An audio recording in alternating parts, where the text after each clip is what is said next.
Viewers, আপনাদের সামনে নতুন একটি ভিডিও নিয়ে আসছি হেকিমি চিকিৎসা। আধুনিক ইউনানি চিকিৎসার বইটি দেখতে পাচ্ছেন। এতে ইউনানি কলেজে ছাত্রদের কাছেই থাকে, যারা হেকিম পাস করে তাদের কাছে থাকে, এবং অনেক কিছু আছে, বিভিন্ন কিছু আছে। এখন দেখতে পাচ্ছেন আমার হাতে আপনার স্বাস্থ্য আপনার হাতে একটি বই। এই বইটি ইন্ডিয়ান ডক্টর টি ভট্টাচার্য লেখক। এরকম আরও অনেক বই আছে, আপনাদেরকে অল্প সময়ের মধ্যে দেখাচ্ছি। যেমন এটার নাম পিঙ্ক সল্ট। পিঙ্ক সল্ট সেবন করলে আপনার উচ্চ রক্তচাপ এবং নাকের পলিপাস এবং শরীরের অনেক উপকার পাওয়া যায়। এখানে দেখতেছেন গেরুমাটি বলা হয় এটাকে। এই গেরুমাটির গনোরিয়া, চাপ আরও বিভিন্ন রোগের কাজ করে। অল্প সময়ের মধ্যে দেখাচ্ছি। এটাকে বলা হয় তুত্তিয়া, শোধনকৃত তুত্তিয়া, সাদা বর্ণের ভাব দেখছে, এটাকে শোধন করা।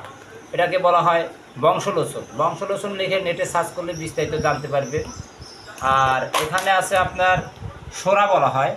এই সোরা সেবন করলে মূত্রের সমস্যা, জ্বালা পোড়া, ছোটো ছোটো কংক্রিট এগুলো বের হয়ে যাবে। এটাকে বলা হয় অ্যালুমিনিয়াম সালফাইড। এটা সেবন করলে মহিলাদের লিকুইডিয়া সাদা চাপ রোগের উপর খুব ভালো কাজ করে। বিভিন্ন কবিরাজেরা ডাবের ভিতর এই ম্যাটেরিয়ালটা দিয়ে থাকে, তাই এর থেকে সাবধান থাকবেন, সঠিক জিনিস সেবন করবেন। আচ্ছা, আপনার আর কি দেখাবো? আর একটা দেখিয়ে শেষ।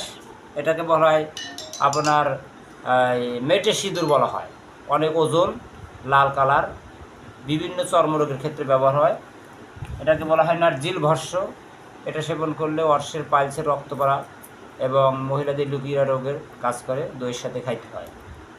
এটাকে বলা হয় মুলতানি মাটি। মেয়েরা মুখের প্রসাধন হিসাবে কাজ করে এবং মুখের কালো দাগ উঠতে খুব সহযোগিতা করে। এটাকে বলা হয় ট্র্যাপিকা ক্যালসিয়ামটা কই? এই যে দেখেন, এই যে ট্র্যাপিকা ক্যালসিয়াম নামে এটা পরিচিত। এটাকে ইস্কনের সাবু বলা হয়। এটা 1 নাম্বার অরিজিনাল। এটা খুঁজতে গেলে চক বাজার, মৌলভী বাজার খুঁজতে হবে। আপনারা বাজারে সচরাচর যে সাবুদানা খান, সেটা আপনার হোমিও ছোটো ছোটো ডিবের মতন, কিন্তু ওটা আটা ময়দা দিয়ে বানানো। আপনারা অবশ্যই এই পানি কালার সাবু দেখে কেনার চেষ্টা করবেন, আসলে প্রতারিত হবেন না।